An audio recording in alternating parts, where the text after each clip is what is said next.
작년 8월부터 시작했던 마가복음 강해가 오늘 드디어 마지막 시간이 되었습니다. 오늘 점심 식사 시간대 떡이라도 준비를 했어야 되는데 제가 미처 거기까지 생각을 못했습니다. 섬김을 받으려 함이 아니라 도리어 섬기기 위해 또 자기 목숨을 많은 사람의 대속물로 주시기 위해 이 땅에 오셔서 죽으시고 부활하신 예수님을 마가복음 말씀을 통해 우리가 더 깊이 배우고 더 진실하게 사랑하게 된 줄로 믿습니다. 올 한 해만이 아니라 앞으로도 계속해서 예수님을 따르며 섬기는 교회로, 성숙한 제자들로 하나님께 영광 올려드리는 우리 모두가 될 수 있기를 간절히 소원합니다. 지난주일에도 잠시 말씀드렸지만 오늘 본문 말씀 전체는 꺾인 괄호로 묶여 있고 더 오래되고 신뢰할 만한 고대 사본들에는 기록되어 있지 않은 내용입니다. 사본이란 옛날 복사기나 컴퓨터가 없던 시절 성경을 한자 한자 손으로 베껴 쓴 것을 말하는데요. 처음에는 당연히 원본을 베껴 썼겠지만 시간이 흐르면서 수많은 사본들이 생겨났고 그 과정에서 사본들 간에 자연스레 크고 작은 차이들이 생겨났습니다. 대부분은 철자나 단어 순서 같은 사소한 차이들이지만 또 우리말 성경에도 가끔 보면 이제 없음이라고 하는 그런 구절들이 있죠. 그런 것들도 이제 사본의 차이 때문에 생겨난 것입니다만 아주 드물게 오늘 본문 말씀처럼 12절에 이르는 큰 차이를 보이는 경우도 있습니다. 예를 들면 요한복음 8장 간음하다 잡힌 여인을 예수님께서 용서하시는 장면도 오늘 본문처럼 꺾인 괄호로 묶여 있고 어떤 사본에는 그 구절들이 없다고 그렇게 작은 글씨로 표기되어 있습니다. 이처럼 서로 다른 사본들을 전문 학자들이 여러 방법으로 비교 연구하여 가장 원본에 가까운 형태를 복원하려는 중요한 작업을 지금도 계속하고 있습니다. 이것은 성경을 하나님의 말씀으로 믿느냐 믿지 않느냐와는 전혀 다른 문제입니다. 성령의 감동으로 기록된 성경의 원본은 지금 남아있지 않지만 사본들 사이의 차이가 기독교의 핵심 진리를 조금도 손상시키지 않는다는 사실은 너무나도 분명합니다. 하나님이 누구신지, 예수 그리스도의 구원 사역이 무엇인지, 또 성도가 어떻게 살아야 하는지에 대해 서로 모순된 다른 가르침을 주는 경우가 없습니다. 다 일관된 메시지를 우리에게 전달합니다. 그러므로 우리는 오늘 우리에게 전해진 성경 66권이 하나님의 변함없는 진리의 말씀임을 분명히 확신할 수 있습니다. 그렇다면 사본상의 증거가 약하고 어휘와 문체도 마가복음과 상당히 다른 이 본문을 오늘 이 예배 시간에 굳이 살펴보려고 하는 이유는 무엇일까요? 실제로 많은 목사님들이 마가복음 강해를 하면서 이 부분을 다루지 않고 마가복음 16장 8절까지만 설교하시고 끝내는 분들도 많이 있는 것으로 알고 있는데요. 그래도 오늘 이 본문을 우리 성도님들과 함께 살펴보고자 하는 이유는 크게 세 가지입니다. 첫째, 혹시라도 단 1%라도 이 본문이 원본이었을 가능성이 있기 때문입니다. 학자들이 아무리 뛰어나고 또 열심히 연구한다 해도 사람은 얼마든지 틀릴 수 있는 법이죠. 정답은 오직 하나님만 알고 계시기에 가능성을 열어두고 겸손한 마음으로 말씀을 살펴보는 것이 결코 어리석은 일은 아닐 것입니다. 둘째, 오랜 세월 교회가 이 본문을 마가복음의 결말로 읽어온 전통이 있기 때문입니다. 초기에 중요한 사본들에는 없지만 후대의 많은 사본들과 교회의 전통은 이 본문을 마가복음에 계속 포함시켜 왔습니다.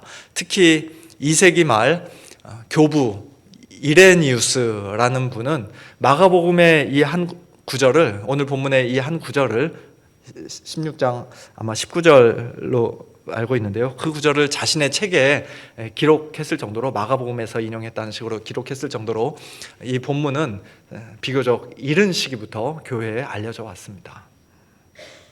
셋째, 이 본문의 내용이 성경의 다른 본문들과 전혀 모순되지 않기 때문입니다. 부활하신 예수님께서 막달라 마리아에게 또 제자들에게 나타나신 장면은 다른 복음서에도 기록되어 있고, 선뜻 믿지 못하는 제자들을 예수님이 책망하시는 장면도 결코 낯설지 않습니다. 또 복음 전파의 사명을 받은 사도들이 여러 가지 표적을 행한 그와 같은 일은 사도행전에 많이 기록되어 있고요. 또 승천하신 예수님께서 하나님 우편에 앉으셨다는 사실도 신약성경 곳곳에 기록되어 있는 중요한 신앙 고백입니다. 그러므로 비록 오늘 본문이 마가가 처음 기록한 글의 일부가 아닐 가능성이 크다 할지라도, 누군가 마가복음이 8절에서 갑자기 끝나는 것을 보완하기 위해 덧붙였을 가능성이 있다 할지라도, 오늘 이 말씀을 통해 하나님께서 우리에게 주시는 중요한 교훈과 또 귀한 은혜가 분명히 있을 것이라 믿습니다. 먼저 오늘 본문 앞부분에서 반복적으로 강조되는 것은 제자들이 예수님의 부활 소식을 쉽게 믿지 못했다는 사실입니다. 부활하신 예수님을 만난 막달라 마리아가 예수와 함께 하던 사람들, 곧 슬퍼하며 울고 있던 제자들에게 달려가 그 소식을 전했지만, 제자들은 예수께서 살아나셨다는 것과 또 자신에게 나타나셨다는 마리아의 그 말을 듣고도 믿지 않았습니다. 그 후에 제자들 중 두 사람이 누가복음 24장에 의하면 엠마오로 가던 두 제자가 다른 모양으로 그들에게 나타나신 예수님을 만나고 즉시 제자들에게 돌아와 소식을 알렸지만, 그때에도 제자들은 역시 믿지 않았습니다. 그 얼마나 답답한 모습입니까? 결국 예수님께서 직접 제자들에게 나타나셨습니다. 14절, 그 후에 11제자가, 가룟 유다를 제외한 11제자가 음식 먹을 때 예수께서 그들에게 나타나사 그들의 믿음 없는 것과 마음이 완악한 것을 꾸짖으시니, 이는 자기가 살아난 것을 본 자들의 말을 믿지 아니함일러라. 제자들이 예수님의 부활을 믿지 않은 이유는 증거가 부족했기 때문이 아니었습니다. 예수님께서 지적하신 것처럼 그들의 마음이 완악했기 때문입니다. 성경이 말하는 마음의 완악함은 단순히 IQ나 기분이나 감정의 문제가 아니라 마음이 굳어져 하나님의 말씀을 받아들이지 못하는 상태, 우리 안에 남아있는 죄성이 하나님의 말씀을 거부하고 거스르는 그와 같은 모습을 가리키는 말입니다. 완악한 마음은 하나님의 말씀보다 자기 판단을 더 신뢰하고 하나님의 약속보다 자기의 경험과 감정을 더 붙들게 만듭니다. 그래서 제자들은 예수님께서 3일 만에 다시 살아나리라고 일찍이 여러 차례 말씀하셨음에도 불구하고, 또 부활하신 주님을 만난 사람들이 예수님이 살아나셨다고 반복해서 증언했음에도 불구하고 그 말씀보다 자기들의 고정관념과 당장 눈앞에 펼쳐진 현실을, 슬픔과 두려움의 현실을 더 크게 믿었던 것입니다. 결국 그들의 불신앙은 증거가 부족해서가 아니라, 그들의 지식이 모자라서가 아니라 죄로 인해 굳어진 완악한 마음에서 비롯된 결과였습니다. 오늘 우리 가운데도 혹 예수님의 부활을 쉽게 믿지 못하는 분이 계시다면 그 이유 역시 증거가 부족해서가 아니라 죄로 인해 마음이 굳어지고 완악해졌기 때문이라고 할 수 있습니다. 사실 예수님께서 부활하셨다는 증거는 결코 부족하지 않습니다. 이 점과 관련하여 유명한 법률 기자인 리 스트로벨이라는 사람의 이야기는 매우 좋은 예가 될 것입니다.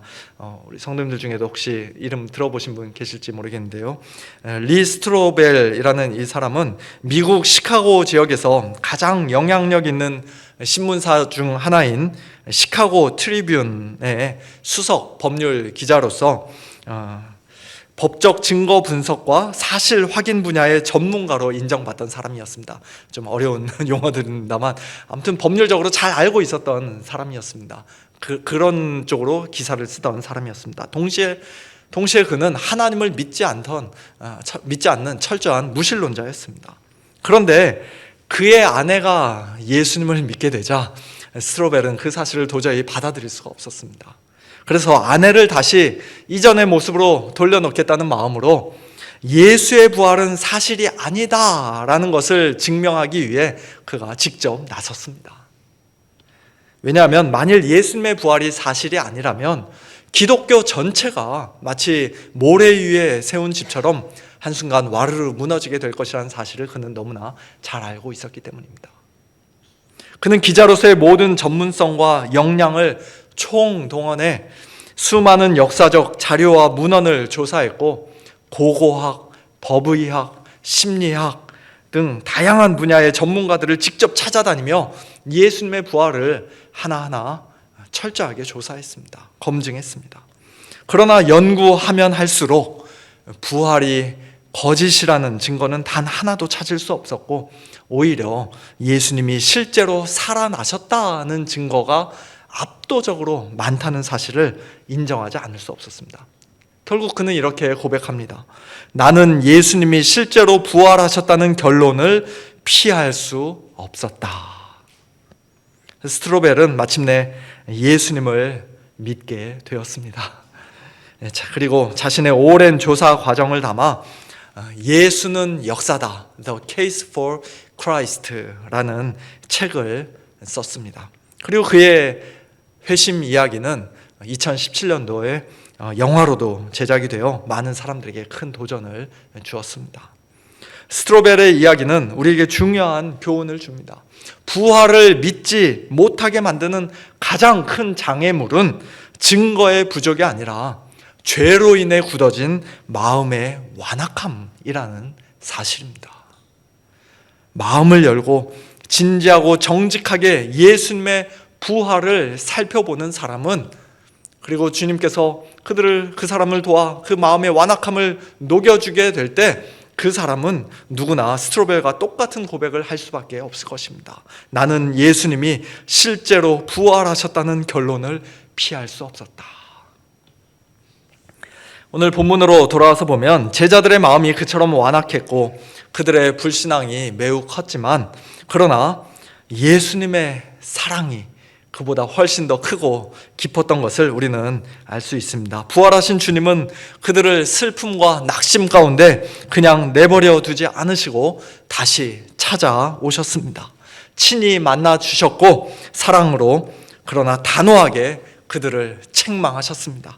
예수님이 살아나신 것을 본 사람들의 증언을 믿지 않은 그들의 불신앙과 마음의 완악함을 꾸짖으셨습니다.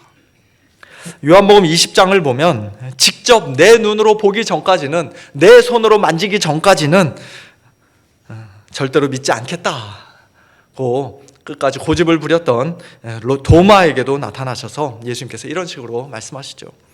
직접 보고 만져봐라. 창자국 난 옆구리에 네 손을 넣어봐라. 그래서 믿음 없는 자가 되지 말고 믿는 자가 되라. 예수님의 그 말씀에 도마는 나의 주님이시요 나의 하나님이십니다 라고 고백할 수밖에 없었습니다. 부활하신 예수님을 만나 이제 드디어 예수님을 믿는 자가 된 것입니다. 제자들은 신약 교회의 기초가 되는 부활의 증인들로 부르심을 받은 자들이었기에 그들에게는 부활하신 예수님을 눈으로 직접 보고 믿는 그런 과정이 어떤 면에서는 반드시 필요했습니다. 그러나 오늘 우리는 더 이상 예수님을 눈으로 보고 믿는 자들이 아니라 사도들의 증언과 성경의 기록을 듣고 믿는 자들입니다. 그래서 예수님께서는 도마에게 이렇게 말씀하신 것입니다. 너는 나를 본고로 믿느냐? 보지 못하고 믿는 자들은 복되도다. 그렇습니다. 부활하신 예수님을 눈으로 보지 못하고 믿는 믿음은 결코 열등한 믿음이 아닙니다. 맹목적인 믿음도 아닙니다. 오히려 사도들 이후 모든 성도들에게 주어진 정상적인 믿음이며 진실한 믿음입니다. 우리는 예수님을 보지 못하고도 믿는 복된 자들입니다. 오늘 본문 15절에서 예수님은 방금 전까지 불신앙으로 책망을 받았던 제자들에게 이제 놀라운 사명을 맡겨 주십니다. 너희는 온 천하에 다니며 만민에게 복음을 전파하라. 그리고 우리는 제자들이 이 명령에 실제로 순종했다는 사실을 잘 알고 있습니다. 제자들은 예루살렘을 넘어 온 유대와 사마리아로 그리고 땅끝까지 나아갔습니다. 초대교회 전승에 따르면 어떤 제자는 이집트로, 어떤 제자는 소아시아와 그리스로, 또 어떤 제자는 인도까지 가서 복음을 전했으며 결국 대부분의 제자들이 순교를 당했다고 전해집니다. 만일 예수님의 부활이 사실이 아니었다면 절대로 일어날 수 없는 일이었습니다. 부활이 거짓이라는 사실을 뻔히 알면서도 그 거짓된 말을 전하기 위해, 남들에게 전해주기 위해 자기 목숨까지 내어버리는 그런 어리석은 사람은 이 세상에 아무도 없기 때문입니다. 그러므로 예수님의 부활을 믿지 않는 사람들은 제자들의 이 놀라운 변화가 어떻게 가능할 수 있었는지를 오히려 우리에게 설명해 주어야 할 것입니다. 부활하신 예수님을 정말로 만나지 않았다면 도저히 설명할 길이 없는 그런 놀라운 변화를 제자들이 보여준 것입니다. 예수님께서 제자들에게 온 천하에 다니며 만민에게 복음을 전파하라고 말씀하신 이유는 무엇입니까? 예수님은 16절에서 그 이유를 분명히 말씀하십니다. 믿고 세례를 받는 사람은 구원을 얻을 것이요 믿지 않는 사람은 정죄를 받으리라. 여기서 믿고 세례를 받는 사람은 구원을 얻을 것이다 라는 이 말씀은 세례가 구원의 조건이다, 아무리 잘 믿어도 세례받지 않으면 구원받지 못한다, 그런 뜻으로 하신 말씀이 아니죠. 참되게 믿는 사람은 당연히 세례를 받는 것이기 때문에 함께 언급한 것일 뿐, 바로 이어지는 말씀, 믿지 않는 사람은 정죄를 받으리라는 말씀을 통해서도 분명히 알 수 있듯이 가장 결정적인 요소는 세례가 아니라 믿음입니다. 믿음. 하나님이 세상을 이처럼 사랑하사 독생자를 주셨으니 이는 그를 믿는 자마다 멸망하지 않고 영생을 얻게 하려 하심이라는 요한복음 3장 16절도 동일한 진리를 말씀합니다. 예수님을 믿는 자는 영생을 얻지만 그러나 믿지 않는 자는 영생을 얻지 못하고 멸망하게 됩니다. 예수님을 믿지 않는 죄가 모든 죄들 가운데 가장 크고 특별해서가 아니라 아담의 후손인 모든 인류가 태어날 때부터 이미 죄 가운데서 태어나고 또 하나님의 진노 아래에 놓여 있기 때문입니다. 그대로 내버려 두면 모두가 다 정죄받고 멸망할 수밖에 없는 존재들이기 때문입니다. 그런 비참한 죄인들에게 하나님께서 유일한 구원의 소망으로, 유일한 구원의 길로 주신 분이 바로 예수 그리스도이십니다. 하나님의 아들 예수 그리스도께서 나 같은 죄인을 구원하시기 위해 십자가에 못 박혀 죽으시고 3일 만에 다시 살아나셨다는 이 복음을 믿는 사람은, 예수님을 주와 구주로 참되게 믿는 사람은 누구든지 구원을 얻고 영생을 얻으리라고 약속해 주셨습니다. 그러나 반대로 이 복음을 비웃고 끝까지 믿지 않는 사람은 마지막 날 하나님의 무서운 정죄와 멸망의 심판을 결코 피할 수가 없습니다. 너희는 온 천하에 다니며 만민에게 복음을 전파하라는 막중한 사명을 제자들에게 맡기신 예수님께서는 명령만 하신 것이 아니라 동시에 그들을 도와주시고 함께 하시겠다는 약속도 해주셨습니다. 17절과 18절 말씀입니다. 믿는 자들에게는 이런 표적이 따르리니 곧 그들이 내 이름으로 귀신을 쫓아내며 새 방언을 말하며 뱀을 집어 올리며 무슨 독을 마실지라도 해를 받지 아니하며 병든 사람에게 손을 얹은즉 나으리라. 여기서 말하는 믿는 자들은 단순히 구원받은 모든 성도들을 일반적으로 가리키는 표현이라기보다는 문맥상 바로 앞에서 불신앙과 완악함으로 책망을 받았지만 이제 부활하신 주님을 만나 참으로 믿는 자들이 된 제자들, 그래서 그 믿음 가지고 이제 복음을 만민에게 전하기 위해 온 천하에 다니게 될 그 제자들을 먼저 가리키는 말로 이해하는 것이 더 자연스럽습니다. 실제로 사도행전을 보면 예수님의 부활을 확신한 제자들, 곧 사도들과 초대교회 복음 전파자들을 통해 이런 표적들이 나타난 장면이 자주 기록되어 있습니다. 그들은 귀신을 쫓아내고 새 방언으로 말하고 병든 자를 고치고 심지어 죽은 사람도 살리는 기적을 행했습니다.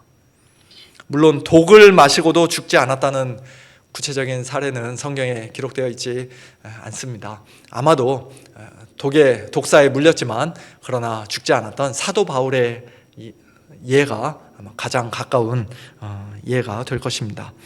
또 역사적으로 어느 정도 신뢰할 수 있는지 확실하지 않지만 사도 요한이 독을 마시고도 죽지 않았다는 그런 이야기가 초기 교회 전승 가운데 전해지기도 합니다.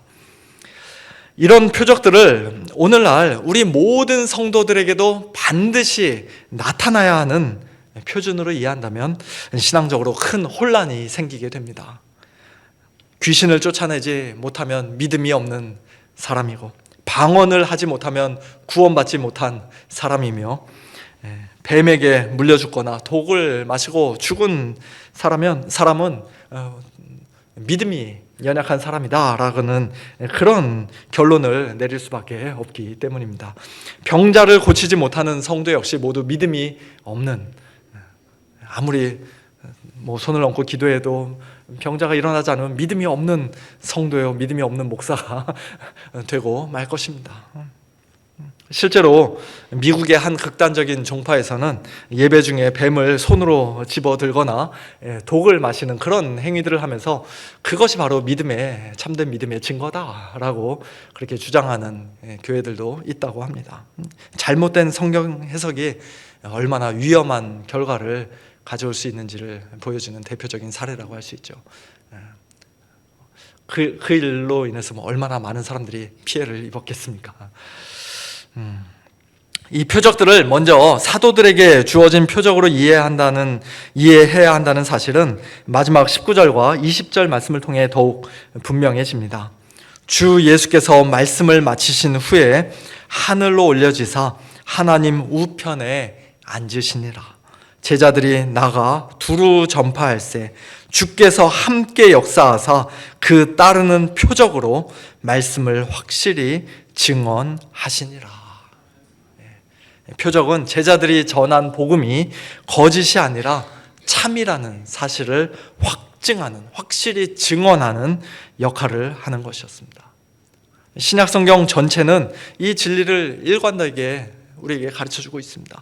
제자들이 복음을 전할 때마다 부활 승천하신 주님께서 곧 하나님 우편에 앉아 온 우주 만물을 다스리시는 만왕의 왕 예수 그리스도께서 성령의 능력과 표적을 통해 그 복음의 말씀을 확증해 주셨습니다. 사도행전 14장 3절, 두 사도가 바울과 바나바가 오래 있어 주를 힘입어 담대히 말하니 주께서 그들의 손으로 표적과 기사를 행하게 하여 주사 자기 은혜의 말씀을 증언하시니. 또 히브리서 2장 3절과 4절, 이 구원은 처음에 주로 말씀하신 바요 들은 자들이 우리에게 확증한 바니 하나님도 표적들과 기사들과 여러 가지 능력과 및 자기의 뜻을 따라 성령이 나누어 주신 것으로서 그들과 함께 증언하셨느니라. 한마디로 이런 놀라운 표적과 기적들은 그 자체가 우리 성도들의 목적이 아니라는 것입니다. 우리가 추구해야 할 최종적인 목표가 아니라는 것입니다. 오히려 표적은 복음 전파를 돕는 보조적인 수단이며 복음의 진실성을 확증해 주시는 주님의 증언입니다. 사랑하는 성도 여러분, 그렇다면 이 말씀은 오늘 우리에게 무엇을 가르쳐 줍니까? 이 말씀을 오늘 우리의 삶 가운데 어떻게 적용할 수 있겠습니까? 간단히 세 가지를 함께 나누고 이제 오늘 말씀을 맺고자 합니다. 첫째, 복음 전파의 사명은 오늘 우리에게도 여전히 유효합니다. 예수님께서는 제자들만 파송하신 것이 아니라 오늘 우리에게도 너희는 가라고 말씀하십니다. 우리가 문자적으로 실제로 온 천하에 다니며 만민에게 복음을 전파하지는 못할지라도 주님은 저와 여러분을 가정과 이웃과 친구와 직장과 학교와 또 마켓과 센터로 우리 각자의 삶의 터전으로 보내십니다. 그곳에서 우리는 담대히 복음을 전해야 합니다. 우리가 계속해서 입을 다물고 끝까지 침묵한다면 우리의 사랑하는 가족과 친구와 이웃과 동료 그리고 우리가 아는 우리 곁에 있는 사람들이 마지막 날 하나님 앞에서 무서운 정죄의 심판을 받게 될 수도 있습니다. 우리가 전하지 않았지만 다른 사람이 복음을 전해주게 된다면 그 복음을 믿고 구원받을 수도 있겠지만, 그러나 우리가 전할 수 있는 기회가 있었음에도 불구하고 우리가 그들에게 복음을 전하지 않았을 때 그대로 그들이 심판을 받게 된다면 하나님께서는 그들의 그 피해 값을 우리에게도 물으실 것이라고 성경은 우리에게 경고를 합니다. 둘째, 이 막중한 사명을 감당할 힘은 우리 자신에게서 나오지 않습니다. 제자들이 온 천하에 다니며 만민에게 복음을 전할 수 있었던 이유는 그들 안에 무슨 대단한 용기나 믿음이 있었기 때문이 아니라 부활하신 주님께서 친히 그들을 다시 만나주시고 그들과 함께 하시며 능력으로 도와주셨기 때문입니다. 오늘 우리도 마찬가지입니다. 우리에게 믿음과 지혜와 용기와 능력을 주시고 또 우리를 통해 역사하시는 분은 언제나 주님이십니다. 우리를 위해 십자가에 못 박혀 죽어주셨을 뿐만 아니라 부활하시고 승천하신 주님, 그리고 지금 이 순간도 하나님 우편에 앉아 말씀과 성령으로 우리를 다스리시는 또 인도하시는 영광의 주님께서 우리를 도와주십니다. 우리는 주님의 그 도우심을 분명히 믿고 확신하는 가운데 복음의 증인으로서의 귀한 사명을 감당하는 자들이 되어야 합니다. 마지막으로 셋째, 오늘 우리에게 필요한 것은 표적을 구하는 믿음이 아니라 말씀을 듣고 믿고 순종하는 믿음입니다. 초대교회에 나타난 수많은 표적들은 사도들 개인의 경건이나 능력 때문이 아니라 십자가와 부활의 복음이 처음으로 선포되던 그 시기에 주님께서 복음을 확증하시기 위해 주신 특별한 은혜였습니다. 사도 바울은 고린도후서 12장에서 자신이 행한 모든 참음과 표적과 기사와 능력이 곧 사도의 표라고 말씀합니다. 즉 사도들에게 주신 특별한 표징과 증거였다는 것입니다. 그리고 초기 교부들의 글을 살펴봐도 이런 표적들은 사도들이 세상을 떠난 뒤 교회 안에서 점차 사라졌음을 우리는 알 수 있습니다. 그러나 비록 초대교회 시대에 표적을 행했던 그 사도들은 이제 없지만 하나님께서는 그들을 통해 변함없는 진리의 말씀, 곧 신약 성경을 우리에게 남겨주셨습니다. 그러므로 오늘 우리는 끊임없이 표적을 추구하는 자들이 아니라 기록된 말씀을 붙들고 성령의 도우심을 구하며 순종하는 사람들이 되어야 합니다. 물론 하나님께서는 오늘날에도 원하시면 특별한 상황 속에서 얼마든지 기적을 행하실 수 있는 분이십니다. 실제로 선교지를 자주 다니시는 어느 한의사 장로님의 간증을 들어보면요, 여기 미국에서보다 선교지에서 환자들에게 침을 놓을 때 훨씬 더 놀라운 치유의 역사가 일어난다고 합니다. 기적 같은 그런 경험도 아주 많이 하셨다고 합니다. 오늘 김 선교사님 여기 앉아 계십니다만, 선교사님도 지난날 선교지에서 그런 하나님의 특별하게 도우시는 은혜들, 놀라운 역사들을 많이 경험하셨을 것입니다.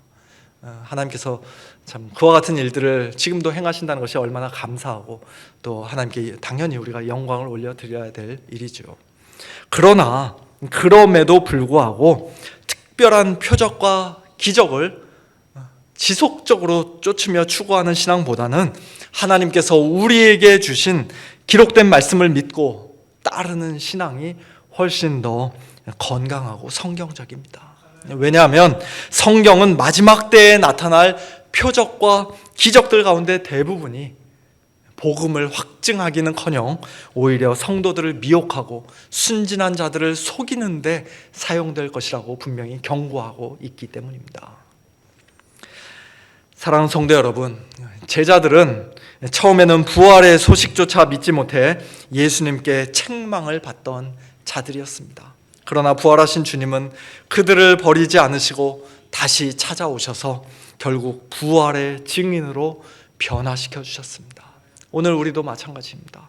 우리는 모두 다 심히 연약하고 부족하고 책망받아 마땅한 자들이지만 주님은 우리를 포기하지 않으십니다. 다시 부르시고 다시 찾아와 주십니다. 내가 너희와 항상 함께 하겠다. 내가 너희를 도와주겠다. 약속해 주십니다.